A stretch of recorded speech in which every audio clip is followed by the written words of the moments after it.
Petroleum मसनूआत की कीमतों में 10.5 रुपये फी लीटर इजाफे का इम्कान। कीमतों में इजाफे की समरी वजारत खजाना को मौसूल हो गई।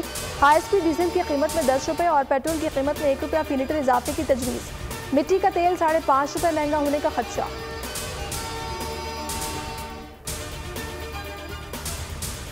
वज़ीर आज़म इमरान खान को रूसी सदर व्लादिमीर पुतिन का टेलीफोन। दोनों रहनुमाओं का दो तरफा ताल्लुकात और अफगानिस्तान की सूरत हाल पर तबादला ख्याल। अफगान अबूरी हुकूमत से मुतालिक भी गुफ्तगू हुई। पाकिस्तान और रूस के दरमियान दो तरफा ताल्लुकात और बाहमी ताउन को मजीद आगे ले जाने पर भी तबादला ख्याल। पाकिस्तान और दीगर दोस्त ममालिक ने मुश्किल वक्त में हमारी मदद की। दुनिया हमारे सामने शराइत ना रखे। हुकूमत में ख़वातीन की शमूलियत पर भी गौर करेंगे। अमरीका बड़ा मुल्क है, तहम्मुल के साथ रहे। अफगानिस्तान के साथ जालिमाना तर्ज अमल ख़त्म करे। अफगान वज़ीर ख़ारजा अमीर खान मुत्तकी की प्रेस कॉन्फ्रेंस। कहा, बड़े ममालिक तासुब और बदनीयती की पॉलिसी को तर्क करें और इस हकीकत को तस्लीम करें कि तालिबान अब अफगानिस्तान के हुक्मरान बन चुके हैं। जब निज़ाम तब्दील हो जाता है तो इसमें पुराने निज़ाम के चेहरों को शामिल नहीं किया जाता। हमने अबूरी हुकूमत में मुल्क के तमाम हिस्सों को मुनसिफाना नुमाइंदगी दी। इलेक्शन कमीशन ने वफाकी वज़रा के इल्ज़ामात मुस्तरद कर दिए। पैमरा से वफाकी वज़रा के इल्ज़ामात की प्रेस कॉन्फ्रेंस का रिकॉर्ड तलब कर लिया। Chief election commissioner Sikandar Sultan Raja की ज़ेर सदारत इजलास में आज़म स्वाति से इल्ज़ामात का सबूत मांगने का फैसला। नोटिस दिया जाएगा। इजलास का एलामिया। लाहौर, कराची, पिशावर और मुल्तान में कैंटोनमेंट बोर्ड इलेक्शन में तहरीक इंसाफ की शिकस्त पर वज़ीर आज़म का इजलास में इज़हार तशवीश। वज़ीर आज़म का लाहौर में भी इजलास की सदारत करेंगे। पार्टी टिकट, क़यादत का रवैया समेत तमाम तफसीलात तलब।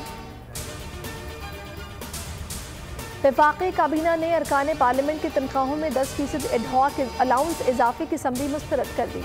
फैसला किफ़ायत शुआरी मुहिम का हिस्सा है। इजलास के बाद वज़ीर इत्तलात फवाद चौधरी की मीडिया ब्रीफिंग। कहा, जल्द ही 5G का आगाज़ कर दिया जाएगा। गंदम की खरीदारी में ताख़ीर पर वज़ीर आज़म ने बरहमी का इजहार किया। सूबों को गंदम जारी करने की हिदायत की है। FBR का ज़्यादातर डेटा हैकर से महफूज रहा। जामे साइबर सिक्योरिटी निज़ाम पर काम कर रहे हैं। चंद रोज़ में आटे की कीमत कम हो जाएगी। एहसास प्रोग्राम के तहत आटा, चीनी और दीगर अशिया पर टारगेटेड सब्सिडी देंगे। वज़ीर ख़जाना शौकत तरीन की न्यूज़ कॉन्फ्रेंस। का मुल्की मईशत मुस्तहकम हो रही है। महंगाई में इजाफे की रफ्तार कम हुई है। जनूबी एशिया के मुकाबले में हमारे यहाँ खाने पीने की अशिया की कीमतें मुनासिब हैं। कोरोना की वजह से कीमतें आलमी सतह पर बढ़ी। 30 सितंबर तक कोरोना की मुकम्मल वैक्सीनेशन न कराने वालों पर पाबंदियां सख्त। वैक्सीन न लगवाने वाले 30 सितंबर के बाद फ़ज़ाई सफ़र नहीं कर सकेंगे। शादियों, होटल्स, शॉपिंग मॉल्स, तालीमी इदारों वगैरह में दाखिला बंद होगा। बंद तालीमी इदारे भी 16 सितंबर से खुल जाएंगे। 40% मुकम्मल वैक्सीनेशन का हदफ हासिल कर दिया तो बंदिशों में कमी कर देंगे। सरबरा NCOC असद उमर की न्यूज़ कॉन्फ्रेंस। 24 घंटों में मुल्क में कोरोना से 78 अमवात। मायनाज फनकार और कॉमेडी किंग उमर शरीफ के लिए एयर एम्बुलेंस का बंदोबस्त। सिंध हुकूमत ने 4 करोड़ रुपए भी जारी कर दिए। रकम एयर एम्बुलेंस और दीगर अखराजात की मद में इस्तेमाल होगी।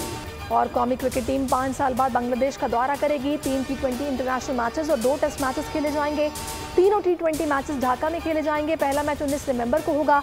PCB का ऐलान। पहला टेस्ट 26 नवंबर को, दूसरा टेस्ट 4 दिसंबर को शुरू होगा। कौमी क्रिकेट टीम की बांग्लादेश रवानगी की तारीख का ऐलान बाद में किया जाएगा।